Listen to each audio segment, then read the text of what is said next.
Well, actually, national development banks are really very important actors, both in developed, in emerging, and in poorer countries.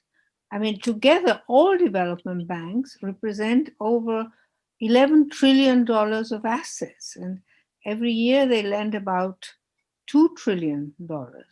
So they are very important actors, and they perform very valuable roles. For example, in COVID times, they have provided a lot of counter-cyclical funding when the private banks don't want to lend because of so much uncertainty and risk.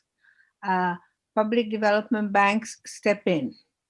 And they have done this also in the global financial crisis. So this is the first very crucial role which has become more and more appreciated, even by mainstream economists. And secondly, they can play a big role in the major structural transformation that we need towards a clean, green, sustainable, and inclusive economy. Because if you want to have a big structural transformation, you have to have a lot of investment in the new sectors. And there's a lot of uncertainty in that. And therefore, there is a need. The private sector is unwilling to go into very uncertain projects. And therefore, there is a need for initially public financing. And what about the event that's happening starting, I believe it's from the 9th to the 12th of November? Is the very first summit that brings together the international finance community and 450 national development banks as well. Exactly.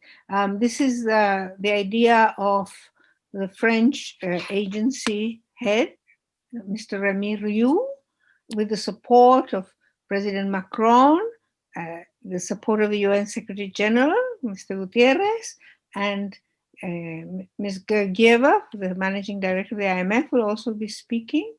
And it's very exciting because for the first time, there will be a summit of development banks, which will be political with heads of state and heads of CEOs of development banks. But before that, there is a research conference, which I'm co-organizing. I'm very lucky to do that. It's like a dream. And it has a roster of speakers that I'm really looking forward to it. I have signed up for it already. Oh, so, great. Yeah, we have Joe Stiglitz, Nick Stern, Carmen Reinhardt, Jose Antonio Campos. So it's quite exciting.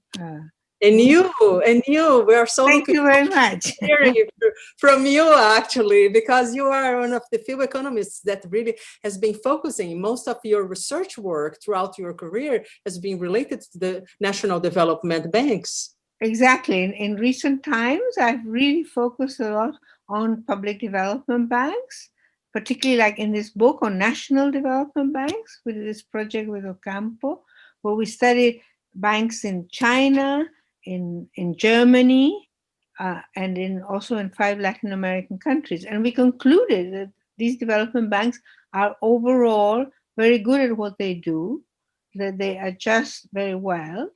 And one of the main conclusions is that their scale should be increased further because there's so many challenges to meet, so much key investment to do, and there is an important counter-cyclical role. So it's really, really important to have larger development banks, to also improve them, to have good governance, and also try and ensure that the funds go to in a higher proportion, for example, to green projects, to sustainable economy projects. And like, for example, the European Investment Bank is going to become like a green bank. 50% of their loans will go to environmentally sustainable projects, low carbon. So that's also very, very, very important. So all this is going to be discussed in the summit, in the upcoming summit. Exactly. What other topics are you looking forward to debating in this? In the summit itself?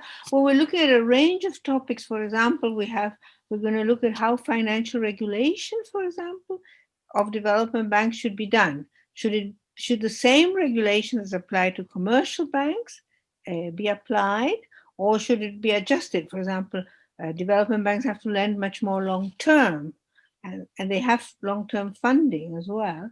So, should the same kind of issues that are relevant for commercial banks that have short term deposits, or should there be special regulation? How should climate risk be involved in financial regulation of development banks? And we're also thinking of what kind of instruments are the best ones that development banks should use. One of the exciting things is that our research is being done by academics, but we're also discussing, interviewing, and working in parallel with the development banks themselves. And they are studying these same topics that we are, and then we're getting together. They will be our commentators. We comment on their studies. So it's like very relevant for policymakers. Absolutely. So you have seen all this research. What struck you the most in what's coming up in recent research regarding national development banks? Well, one of the conclusions, as I said, is this need for greater scale, that it's very important to have sufficient large development banks so they can perform their important roles better. Both the counter-cyclical role, the structural transformation, the innovation, providing more inclusive finance, all these to be done better need a large development bank in proportion to the total financial sector. A good example of this is KfW, for example, the German Development Bank, which is the second largest commercial bank in Germany.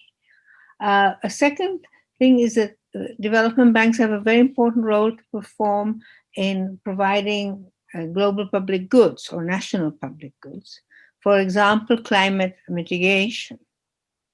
So, for example, the German KfW first led the way in Germany in the development of solar panels. And then the Chinese did further financing in China of solar panels on a major scale. And they achieved all these marvelous economies of scale. Now solar energy is as cheap as fossil fuel. So this has not just been beneficial to Germany and to China, important as that is, but worldwide, it's now much cheaper to install solar energy. And this is, of course, very, very good for the planet. So they have concretely shown to do very positive things. And we think that they can do further, that the methodologies can be more precise, the impact can be measured more carefully. And one other interesting thing is that they're important. We have also developing a database.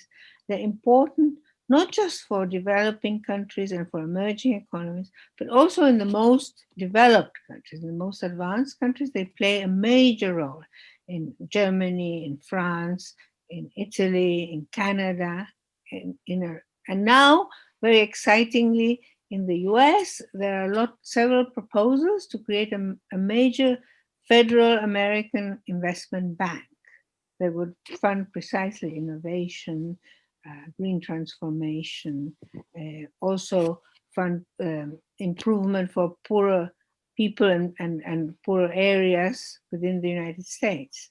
And there's a lot of momentum, several bills already in the Congress for that.